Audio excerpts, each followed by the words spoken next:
ಬದಲಾವಣೆ ನಮ್ಮ ಗುರಿ. ನಡೆಯುತ್ತಿರುವ ಅನ್ಯಾಯ ಅತ್ಯಾಚಾರಗಳನ್ನು ಜನರ ಕಣ್ಮುಂದೆ ತಲುಪಿಸುವುದೇ ನಮ್ಮ ವಾಹಿನಿಯ ಧ್ಯೇಯ. ಕನ್ನಡಿಗರ ಮನೆ ಮನಗಳಿಗೆ ಮಾಹಿತಿ ಮುಟ್ಟಿಸುವ ಕ್ಷಣ ಕ್ಷಣದ ನಿರಂತರ ಸುದ್ದಿಗಳಿಗಾಗಿ ವೀಕ್ಷಿಸಿ RT24x7 ನ್ಯೂಸ್ ಕನ್ನಡ ವಾಹಿನಿ. ಎಲ್ಲರಿಗೂ ನಮಸ್ಕಾರ. ಇವತ್ತು ಡಾಕ್ಟರ್ ಬಾಬಾ ಸಾಹೇಬ್ ಅಂಬೇಡ್ಕರ್ ಅವರ ಜಯಂತಿ ನಿಮಿತ್ತ ರಾಜ್ಯ ಸರ್ಕಾರ ಒಂದು ಹೊಸ ಯೋಜನೆಯನ್ನ ಕರ್ನಾಟಕದಲ್ಲಿ ಜಾರಿಗೆ ತರುವಂತ ಒಂದು ಪ್ರಯೋಗ ಮಾಡ್ತಾ ಇದ್ವಿ. ಅದು ಬುದ್ಧ ಬಸವ ಅಂಬೇಡ್ಕರ್ ಹೆಸರಿನ ಮೇಲೆ ಒಂದು ಹೊಸ ಯೋಜನೆ ಕರ್ನಾಟಕದಲ್ಲಿ ಒಂದು ಕಾರ್ಯಯೋಜನೆ ಮಾಡ್ತಾ ಇದ್ವಿ. ಈ ಬುದ್ಧ ಬಸವ ಅಂಬೇಡ್ಕರ್ ಯೋಜನೆ ಉದ್ದೇಶ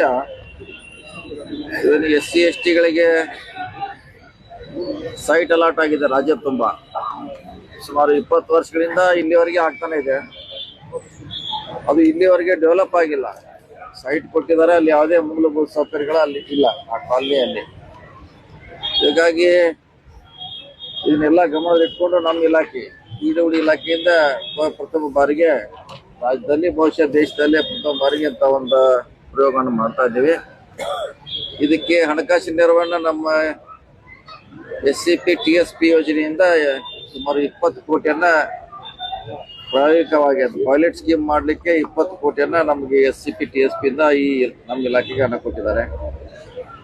ಈ ಹಣವನ್ನ ಜಸ್ಟ್ ಲೈಕ್ ನಾವು ಪ್ರೈವೇಟ್ ಲೆವೆಟ್ ಯಾವ ರೀತಿ ಡೆವಲಪ್ ಮಾಡ್ತಾರೆ ಸೇಮ್ ಅಂದ್ರೆ ಪ್ರೈವೇಟ್ ಇದ್ದಂಗೆ ಇದು. ಸುಮಾರು ನಾವು 35ರಿಂದ 40 ಲಕ್ಷ ರೂಪಾಯಿವರೆಗೆ ಖರ್ಚು ಮಾಡ್ತೀವಿ ಒಂದು ಎಕರೆಗೆ.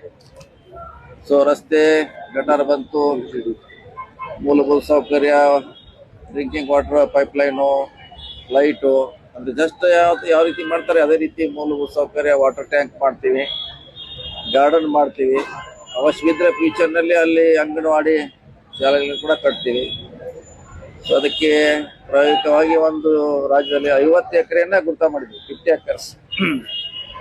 ಸೊ ಅದ್ರಲ್ಲಿ ಈಗಾಗಲೇ ಲಿಸ್ಟ್ ಅಲ್ಲಿ ಕೊಟ್ಟಿದ್ದೀನಿ. ಮೈಸೂರಲ್ಲಿ ಇದೆ, ಎಮ್ಕನ್ಮಡಿ, ಹುಕ್ಕೇರಿ, ಕಂಪ್ಲಿ, ಬಳ್ಳಾರಿ ಜಿಲ್ಲೆ ಕಂಪ್ಲಿ ಇದೆ, ಆಮೇಲೆ ಮೂಡಲಗಿಯಲ್ಲಿ ಇದೆ, ಸವದತ್ತಿ ಇದೆ, ಆಮೇಲೆ ಮೈಸೂರಿನಲ್ಲಿ 2 ಇದೆ. ಸೊ ಒಟ್ಟು 50 ಎಕರೆಯನ್ನು ನಾವು ಪ್ರಾಥಮಿಕವಾಗಿ ಈ ವರ್ಷ ಅಂದ್ರೆ ಈ ವರ್ಷ ಹಳೆ ವರ್ಷದಲ್ಲಿ 20 ಕೋಟಿ ರೂಪಾಯಿದಲ್ಲಿ ಮಾಡಲಾಗಿ ಎಲ್ಲ ಕಡೆ ಒಂದು ಮಾಡ್ತಾ ಇದ್ವಿ. ಸೊ ಇದು ನಮಗೆ ಸ್ಯಾಟಿಸ್ಫ್ಯಾಕ್ಷನ್ ಆಯ್ತು ಅಥವಾ ಯಶಸ್ವಿ ಆದ್ರೆ ಮುಂದಿನ ಸಾರಿ ಒಂದು 1000 ಎಕರೆ ಡೆವಲಪ್ ಮಾಡೋಂತ ಗುರಿ ಇಟ್ಟಿದ್ವಿ. 1000 ಎಕರೆ ನೆಕ್ಸ್ಟ್. ಈಗಾಗಲೇ ರಾಜ್ಯದಲ್ಲಿ ಸುಮಾರು ಎಲ್ಲ ಜಿಲ್ಲೆಯಲ್ಲಿ ಅಲರ್ಟ್ ಆಗಿದ್ರಿ ಈಗಾಗಲೇ, ಆದ್ರೆ ಅದು ಡೆವಲಪ್ ಆಗಿಲ್ಲ, ಅದು ಹಾಗೆ ಉಳಿದಿದೆ.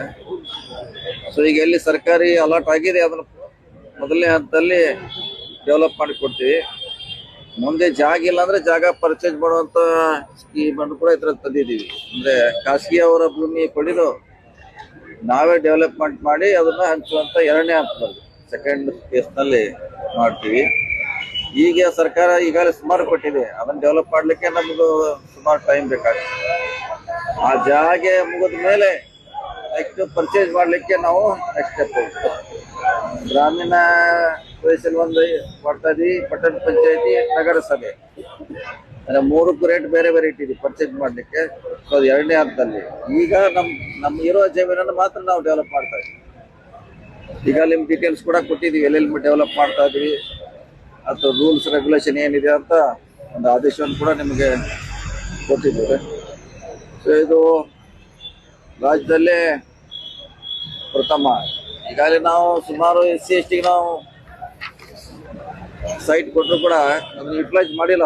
ಕಾರಣ ಅಂದ್ರೆ ಅಲ್ಲಿ ಏನು ಡೆವಲಪ್ ಇಲ್ಲ, ಅಲ್ಲಿ ಯಾರು ಹೋಗ್ಲಿಕ್ಕೆ ಇಚ್ಛೆ ಪಡೋಲ್ಲ. ಇದನ್ನೆಲ್ಲ ನಾವು ಮಾಡಿದ್ಮ್ಯಾಗೆ 100ಕ್ಕೆ 100 ಅಲ್ಲಿ ಹೋಗ್ತಾರೆ. ಅವ್ರದೇ ಅಂತ ಕಾಲನಿ ಆಗ್ತೈತೆ. ಅವರು ಒಂದು ಒಳ್ಳೆ ವಾತಾವರಣದಲ್ಲಿ ಅವ್ರಿಗೆ ಇರ್ಲಿಕ್ಕೆ ಒಂದು ಅನುಕೂಲ ಆಗ್ತೈತೆ. ಸೊ ಆ ನಿಟ್ಟಿನಲ್ಲಿ ಹೊಸ ಕಾರ್ಯಕ್ರಮವನ್ನ ಬುದ್ಧ ಬಸವ ಅಂಬೇಡ್ಕರ್ ಎಂಬ ಹೆಸರಿನ ಮೇಲೆ ಅದನ್ನ ಡಾಕ್ಟರ್ ಬಾಬಾ ಸಾಹೇಬ್ ಅಂಬೇಡ್ಕರ್ ಅವರ ಜಯಂತಿ ನಿಮಿತ್ತ ಇದನ್ನ ಘೋಷಣೆ ಮಾಡ್ಲಿಕ್ಕೆ ನನಗೆ ಬಹಳ ಸಂತೋಷ ಆಗ್ತದೆ, ಆಸೆ ಆಗ್ತದೆ. ಈ ಕಾರ್ಯಕ್ರಮ ಮಾಡ್ಲಿಕ್ಕೆ ಮುಖ್ಯಮಂತ್ರಿಗಳು ಪರಿಷತ್ತಿನ ಅಧ್ಯಕ್ಷ ಅವರೇ. ಅದು SC ST ಪರಿಷತ್ ಒಂದು ಸಭೆ ಆಗ್ತದೆ ವರ್ಷಕ್ಕೊಮ್ಮೆ, ಯಾವ ದುಡ್ಡಿಯಲ್ಲಿ ಅಲಾಟ್ ಮಾಡ್ಬೇಕಂತ. ಆ ಸಂದರ್ಭದಲ್ಲಿ ಅವರು ಮಾದೇವಪ್ಪನವರು ಕೂಡಿ ಇದೊಂದು ಹೊಸ ಪ್ರಯೋಗ ಮಾಡ್ಲಿಕ್ಕೆ ನಮ್ಗೆ ಕೊಟ್ಟಿದ್ದಾರೆ. ಇದು ಯಶಸ್ವಿ ಆದ್ರೆ ಬಹುಶಃ ಬಹಳ ದೊಡ್ಡ ಕ್ರಾಂತಿಯನ್ನ ಕರ್ನಾಟಕದಲ್ಲಿ ಮಾಡ್ತೇವೆ ಅನ್ನೋ ಆಶಯ ಹೊಂದಿದ್ದೇವೆ. ಈಗ ಶಾರ್ಟ್ಲಿ 1 ತಿಂಗಳು 2 ತಿಂಗಳಲ್ಲಿ ನಿಮ್ಗೆಲ್ಲ ಟೆಂಡರ್ ಮಾಡ್ತೀವಿ, ಮಾಡಿ ಕೆಲಸ ಪ್ರಾರಂಭ ಮಾಡಿ ನೆಕ್ಸ್ಟ್ ಇಯರ್ಗೆ ಜಾಸ್ತಿ ದುಡ್ಡನ್ನ ಪರಿಷತ್ನಿಂದ ತೆಗೆದುಕೊಳ್ಳುವಂತ ಒಂದು ಯೋಜನೆ ಕೂಡ ನಮ್ಮ ಮುಂದಿದೆ. ಈ ತರ ಮಾಡುದು ಸೈಟ್ ಕೊಡ್ತಾರೆ ಯಾವುದೇ ಸರ್ಕಾರ, ಅಲ್ಲಿ ಮೂಲಭೂತ ಸೌಕರ್ಯನ ಯಾರು ಮಾಡಲ್ಲ.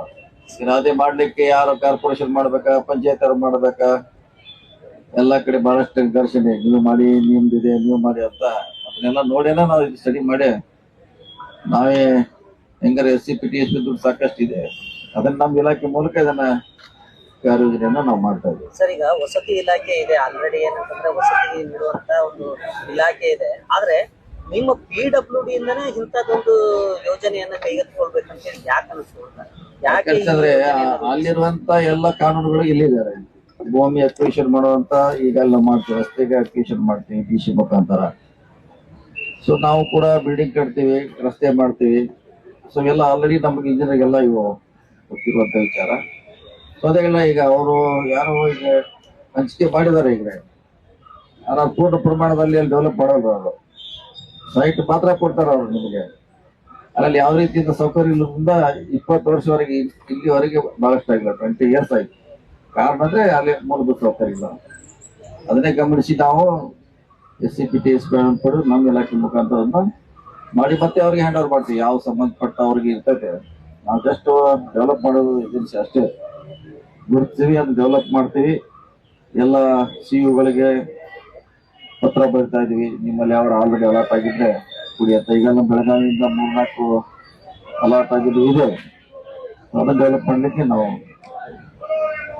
ಯಾಕಂದ್ರೆ ದೂರಿಂದ ಬಹಳಷ್ಟು ದೂರ ಆಗೋದಿಲ್ಲ. ಆಯ್ಕೆ ನಾವು ಮಾಡೋಲ್ಲ, ಆಯ್ಕೆ ಮಾಡೋದು ಪಂಚಾಯತಿ ಕನ್ಸರ್ನ್ ಅಥಾರಿಟಿ. ಅವ್ರಿಗೆ ಎಲ್ಲಿ ಡೆವಲಪ್ ಅಲಾಟ್ ಮಾಡಿರ್ತಾರ ಅಲ್ಲಿ ಹೋಗಿ ಡೆವಲಪ್ ಮಾಡೋರು ಅಷ್ಟೇ. ನಾವು ನಮ್ದು ಹಂಚಿಕೆ ಎಲ್ಲ ಪಾತ್ರ ಇಲ್ಲ. ಆಲ್ರೆಡಿ ಈಗ ಎಲ್ಲ ಕಡೆ ಹಂಚಿಕೆ ಮಾಡಿದಾರೆ, ಈಗ ನಮ್ದೇನ್ ಪಾತ್ರ ಇಲ್ಲ. ನಾವು ಡೆವಲಪ್ ಮಾಡೋರು ಅವ್ರಿಗೆ ಮತ್ತೆ ವಾಪಸ್ ಅವ್ರಿಗೆ ಹ್ಯಾಂಡ್ ಮಾಡ್ತೀವಿ. ಸಂಪೂರ್ಣ ಆಯ್ಕೆ ಅಧಿಕಾರ ಗ್ರಾಮ ಪಂಚಾಯತಿಗೆ ಇರುತ್ತೆ. ಗ್ರಾಮ ಪಂಚಾಯತಿ ಯಾರು ಈಗ ಏನ್ ಮುಂಚೆ ಏನಿದೆ ಅದೇ ಸೇಮ್ ಕಂಟಿನ್ಯೂ ಆಗುತ್ತೆ. ಇದ್ರಲ್ಲೇನು ನಮ್ಮ PWD ಇಲಾಖೆ ಪಾತ್ರ ಹಂಚಿಕೆಯಲ್ಲಿ ಏನಿದೆ.